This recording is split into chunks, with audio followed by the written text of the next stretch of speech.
आज हम एक बहुत ज़रूरी मुद्दे पे बात करना चाहते हैं।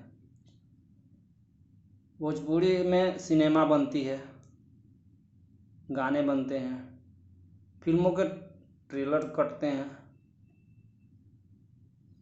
तो हमें ये चीज़ बताओ, यहाँ के जो भी प्रोड्यूसर हैं, हीरो हैं, जो भी निर्देशक हैं, जो भी बड़े बड़े जो फिल्म से जुड़े लोग होते हैं, वो लोग ज़रा हमें ये बताएं कि आप ट्रेलर लॉन्च करते हो, ठीक है, उससे पहले कोई टीजर नहीं देते हो।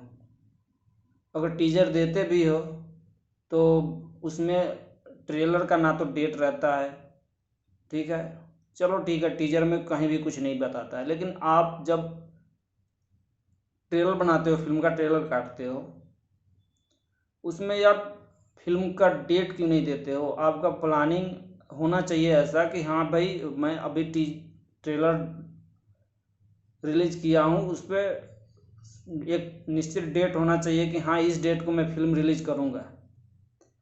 यार, फिल्म देखने के लिए प्लानिंग करेगा कोई तभी तो जाएगा फिल्म देखने आपका। अब आप कभी भी फिल्म रिलीज कर दोगे बिना न्यूज़ के अब कैसे चलेगा ये बताओ?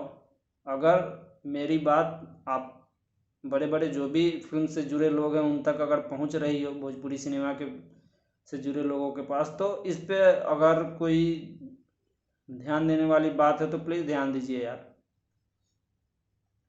इससे फ़ायदा आप ही का होने वाला है। अगर हम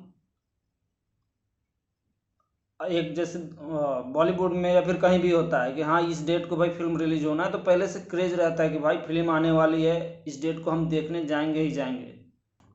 तो मेरा इस बस इतना ही कहना है कि अगर इसमें सुधार हो सकता है, आपका कोई प्लानिंग होता होगा कि हाँ, इस डेट को फिल्म रिलीज करनी हो, तो आप पहले बताओ, ट्रेलर के समय बताओ।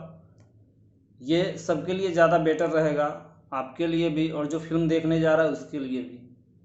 तो ये अगर बात सही लगती है आप लोगों को भी, तो इस पर कमेंट करें और शेयर करें कि ये मेरा वीडियो खेसारी लाल को, पवन सिंह को, या फिर जो भी बड़े फिल्म से जुड़े लोग हैं वहाँ तक पहुँचे और इस पे ध्यान दिया जाए। जल्दी मिलते हैं अगले वीडियो में, तब तक के लिए धन्यवाद। जय हिंद।